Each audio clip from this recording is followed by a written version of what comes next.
UP polytechnic fourth round का result आज शाम तक आप सभी का आ जाएगा। बच्चों के मन में बहुत उत्सुकता है कि कब मेरा रिजल्ट आएगा, कब आएगा। ऐसा ना हो कि थर्ड राउंड की तरह इस राउंड में भी हो जाए। पर 20 तारीख को रिजल्ट आना था और 20 को नहीं आया, वह 21 को 12:05 पे दिया। तो ऐसा आप लोग के साथ इस राउंड में भी ना हो, मेरा यही आशा है।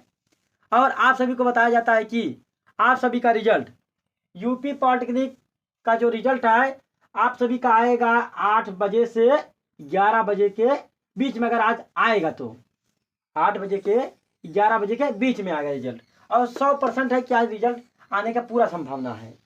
लेकिन हम आपको बताना चाहते हैं कि अगर आपको कॉलेज अच्छा मिल जाता है और ब्रांच भी अच्छा मिल जाता है तो उसको फ्रीज करके 3250 रुपया कटा दीजिएगा। लेकिन हाँ, ऐसा ना हो कि आप पैसा कटा दिए और घर वाले कह रहे हैं नहीं जाना है।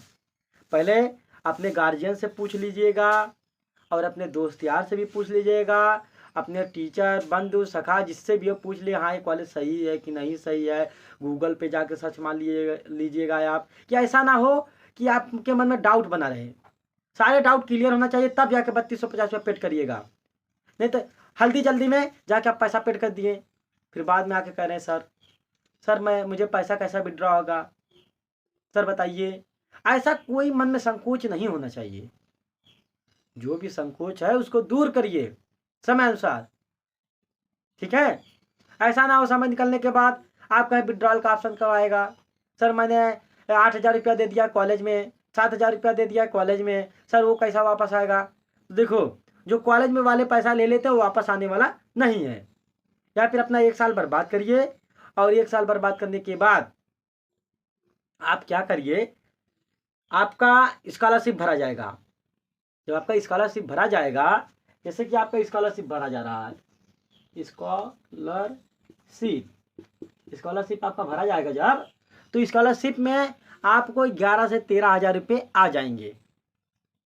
और दूसरी बात, आप धीरे धीरे जैसे आपका प्रोग्रेस बढ़ता जाएगा, दोस्त यार कॉलेज में बनते जाएंगे, आपका भी मन नहीं करेगा कि मैं आऊँ, क्योंकि आपका पढ़ने का जब मन लग जाएगा, इंजीनियर के बारे में अच्छा जानकारी हो जाएगा, अब मैं क्या करूँगा आगे सारा कुछ धीरे धीरे जान जाएंगे आप। और आइए अब हम बताते हैं पॉलिटेक्निक का हर एक रूल कैसे कैसे और कब रिजल्ट आएगा, हर एक पॉइंट को स्टेप बाय स्टेप समझाते। चलिए, अगर आपको कॉलेज मिल जाता है और आपका डॉक्यूमेंट तैयार नहीं है और आपको पता नहीं है डॉक्यूमेंट में क्या क्या लगेगा, आइए हम बताते हैं डॉक्यूमेंट में क्या क्या लगेगा और एक स्टेप बाय स्टेप समझाते हैं। देखिए, ये जो आपका डॉक्यूमेंट दिख रहा है ना सामने, पर क्या लिखा है, प्रोविजनल एडमिशन लेटर है।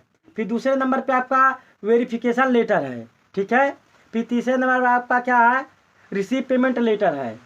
फिर का उसके बाद आपका क्या है, प्रोविजनल सीट अलॉटमेंट, जो आपका सीट अलॉटमेंट आज रिजल्ट आएगा उसका है।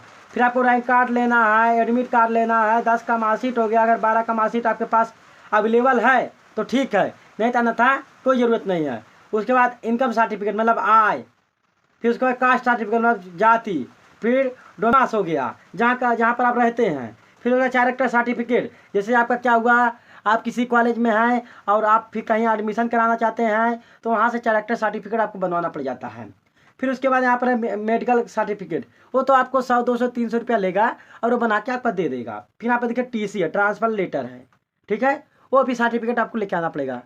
फिर उसके बाद आधार कार्ड, ये कुछ चीज़ें जो होती हैं वो कुछ चीज़ें आपको ओरिजिनल लेके आना पड़ेगा। जो मैं सामने आपको दिखा रहा हूँ इसमें से आपको कुछ चीज़ें ओरिजिनल लाना पड़ेगा। दिख रहा है कुछ, अच्छे से देख लीजिएगा 1 बाय 1 करके, ठीक है।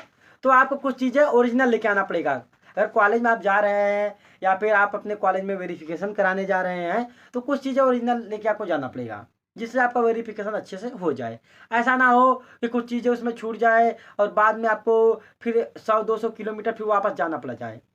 ऐसा कोई आपके मन में डाउट भी नहीं होना चाहिए, सारा चीज़ लेके जाइए। बाद में अगर आप जाएंगे तेल भी, गाड़ी का तेल भी खर्चा होगा और मन में चिढ़ पैदा होगा, तो वो सब इसी समय अपना सारा कंप्लीट कर लीजिए। ऐसा ना हो कि फिर आपको बाद में जाना पड़ जाए। आप हमारी बात को समझ रहे हैं। हम एक बड़े भाई होने के नाते हर बार अच्छे से समझाते हैं, क्योंकि हमारा समझाने का फर्ज बनता है। क्योंकि अगर हम अपने जूनियर को, छोटे भाई को सपोर्ट नहीं करूँगा तो क्या मेरा ऊपर वाला मुझे माफ़ करेगा? कभी नहीं माफ़ करेगा।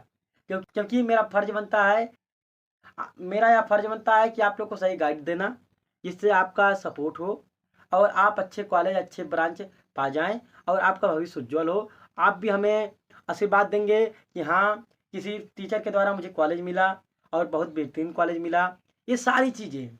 और आपका जो रिजल्ट आएगा, देखिए आपका जो रिजल्ट आएगा कम से कम मान के चलिए 11:30 में या फिर 8:30 के, इसी दोनों के रेंज में आपका कॉलेज आएगा। अगर आज आएगा तब, अगर कल आएगा तो 11 बजे मॉर्निंग में एएम पे आएगा। क्या समझ में, हमारी बात समझ में आ रहा है कि नहीं? जो दिख रहा है, या फिर 8 बजे आएगा, या 8 या 11 बजे के बीच में आएगा शाम को, या फिर आपका आएगा रात को, या फिर आपका रात को आज 8 बजे से 11 बजे के बीच में आएगा, या फिर कल 11 PM पे सुबह आएगा। ऐसा भी कभी कभी साथ हुआ है, क्योंकि थर्ड राउंड में हो गया है तो हमको डाउट है, ठीक है।